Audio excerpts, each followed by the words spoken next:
2024-yilda xorijdagi bizni qo'lyozma asor latiqalar soni 11 mingtaga yetdi. Demak, o'sdi bu. Ha, o'sdi. Chunki Milliy madaniy meros agentligi tinimsiz ishlayapti va hattoki biz bilamizki, o'tgan davr mobaynida 60 tomli O'zbekiston tarix madaniyati xorij to'plamlarida degan bir turkum nashrlar amalga oshdi. Unda har bir muzey, har bir davlat tasviri keltirildi. Xulosa shundan iborat bo'ladiki, bizda reyestrlarni shakllantirishga urg'u berilyapti.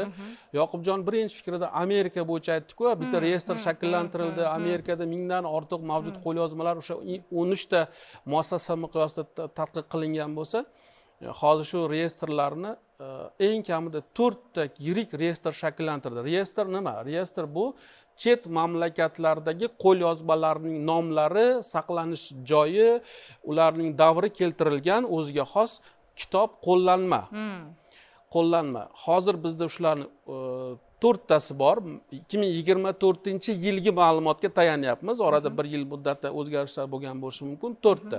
Ana shulardan bittasi Al-Azhar universitetidagi materiallarga tayanib tayyorlangan reyestr haqida ma'lumot bering. Mana biz Misr deganda bir ko'hna sivilizatsiya, qadimiyati bo'yicha uncha tarixi tenglasha olmaydigan va o'tmishi juda boy va o'tmishini ham yaxshi saqlagan davlat, plus bugunni ham juda qattiq saqlar ekanda. Birgina Al-Azhar universitetida shu kecha kunduzda 49.361 ta qo'lyozmani o'zlarini reyestrini qilib qo'ygan ekan. Ya'ni bitta universitetda shuncha qo'lyozma bor ekan. Endi Al-Azhar universitetini yaxshi biladi tarixchilar. Bu qadimiy universitet. Albatta. 1000 yildan oshib ketdi uni faoliyatiga.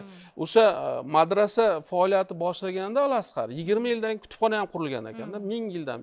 Ana shu reyestrga tayanib o'zbekistonlik olimlar Misrda bir necha yil ishlab, o'sha asarlar ichida bevosita O'zbekiston va Markaziy Osiyo tarixiga tegishlisini ajratib olishdi. Bizni reyestrni shakllantirilganda 2428 ta qo'lyozmani kiritib, alohida katalog kitob nashr qilindi 2024-yilda.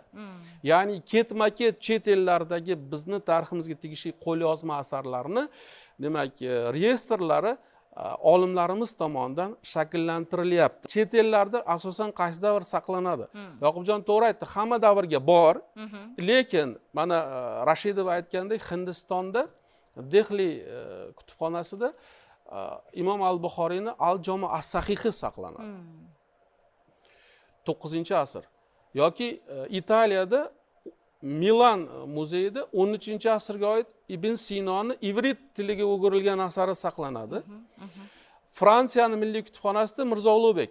Ya'ni asosan o'rta asrlar tarixi meni nazarimda ko'proqdek. Nimaga bunga ishora qilyapmanki, Al-Azhardagi mana shu 2428 ta qo'lyozma nimalarligiga qarang mana.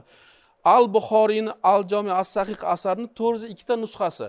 Yuqorida mana Temurbek aytdi-ku, nusxalarning ko'pligi bu asarga talabni ko'pligidan, o'sha ko'proq kopiyalarning yaratilishiga ehtiyoj sezilganidan. Demak, o'sha davrni ko'proq o'rganilayotganligidan. Xuddi o'zi 412 ta yoki Abulay Samarqandiyni 481 ta nusxasi bor ekan. Sad Taftazani degan o'rta osiyolik yozuvchi bor, 472 ta nusxasi. Xo'p, Abul Barokat Nasafiyni 135 nusxasi, Abu Iso Termiziyni 153 nusxasi va Beruniy, Farg'oniyning asarlari ham mana shu reyestrga kiritildi. Demak, reyestrlar ishlanyapti. Asosan o'rta asrga tegishli qo'lyozmalar nisbatan ko'proqni tashkil qilyapti. Tushunarli.